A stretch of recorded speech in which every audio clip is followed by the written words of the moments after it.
Selamat datang di channel Ibrani bersama saya Mas Dwi.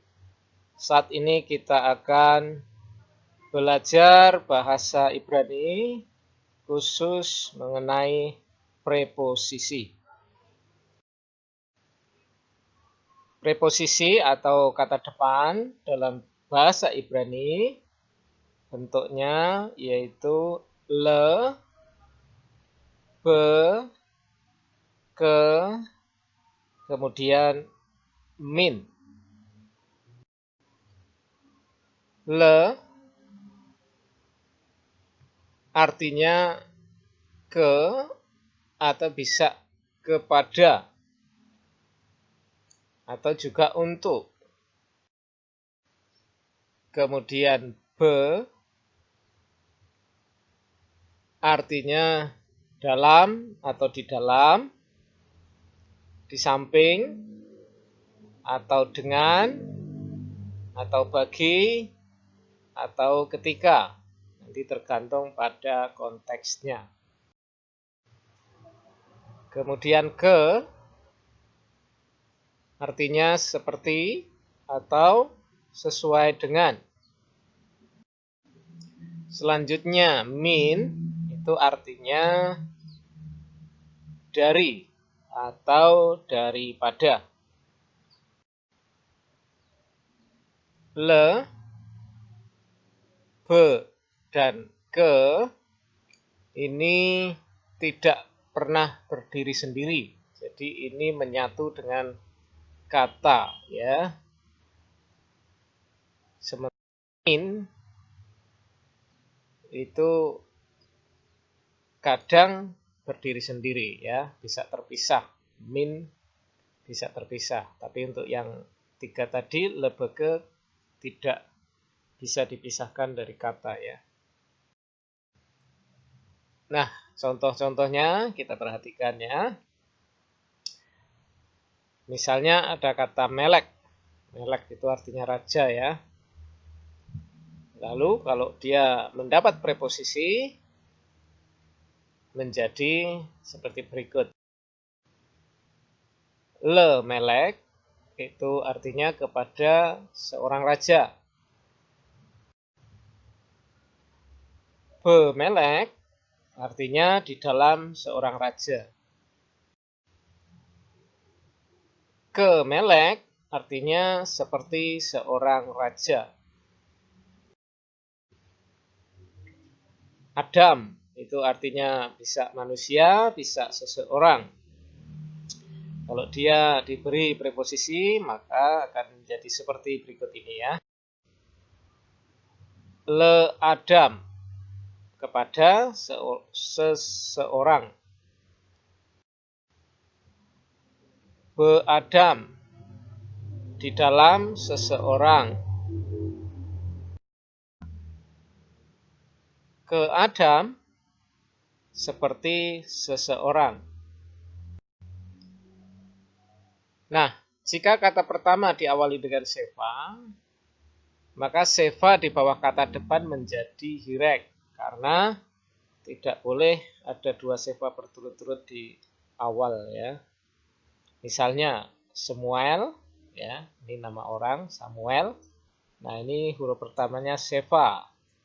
Jadi kalau dia mendapat preposisi, maka ada perubahan pada preposisinya. Misalnya Lismuel ya. Jadi bukan le Samuel tapi Lismuel ya, kepada Samuel. Bismuel artinya di dalam Samuel.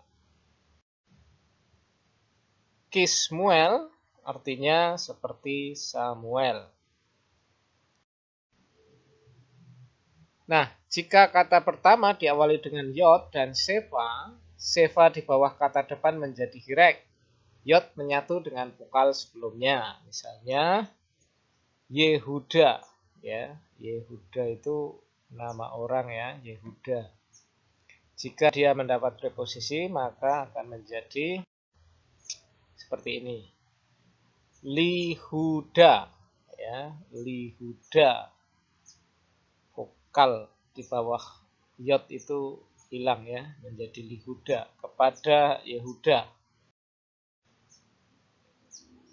Bihuda itu dalam Yehuda. Lalu selanjutnya Kihuda artinya seperti Yehuda. Contoh lagi, Yerusalem artinya Yerusalem. Nah, ini kalau mendapat preposisi, maka sefa di bawah yod itu akan hilang ya. Menjadi Lirusalayim, ke Yerusalem, atau Birusalayim, dalam Yerusalem. Kirusalayim itu seperti Yerusalem. Untuk huruf tenggorokan dengan sefa gabungan. Nah, ini perhatikan contohnya. Ari, ari itu artinya sungai, singa ya. Singa. Menjadi la'ari, la'ari kepada seekor singa. Nah, vokal di bawah le itu sama dengan vokal pendek di bawah alef ya. Nah, ini vokalnya sama. Kemudian Edom, Edom itu menjadi le Edom. Nah, perhatikan vokalnya menjadi segol. Ini sama dengan vokal pendek yang ada di bawah alef ya. Le Edom, kepada Edom. Untuk Elohim, vokal di bawah kata depan adalah sere, vokal gabungan di bawah alef hilang. Elohim menjadi Lelohim ya. Vokal gabungannya sudah tidak ada lagi. Lelohim. Nah, preposisi diikuti awalan penentu. Contohnya Hamelek itu harusnya menjadi le Hamelek, tetapi yang ada adalah Lamelek ya. Jadi hanya hilang, he-nya hilang, kemudian vokalnya yang dipakai ya, vokal pendeknya menjadi Lamelek. Lamelek itu sebenarnya adalah le Hamelek ya. Contoh lain, Ha-Adam harusnya kan le Ha-Adam, tapi menjadi La-Adam ya. Hanya hilang, nah vokal kametnya yang dipakai menjadi La-Adam. Contoh lain, He-Afar, ini pakai segol ya.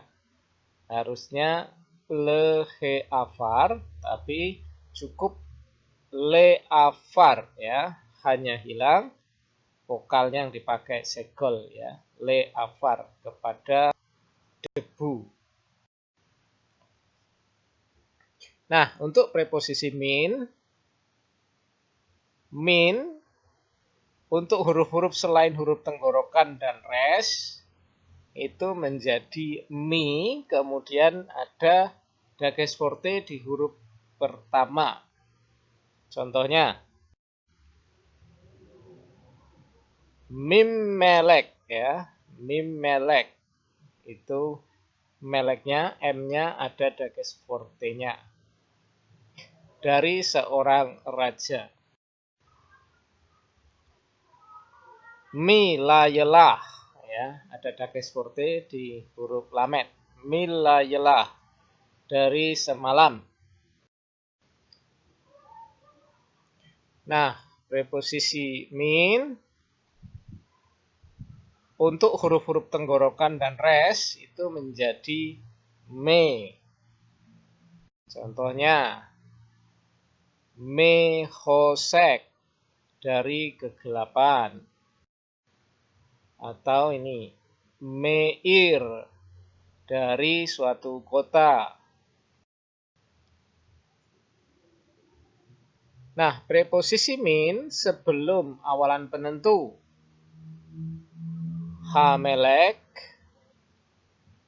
bisa ditulis min Hamelek, atau bisa juga ditulis me Hamelek seperti tadi ya. Jadi ada dua pilihan di sini. Hamelek bisa min Hamelek atau me Hamelek. Terima kasih sudah menonton. Jangan lupa like and subscribe.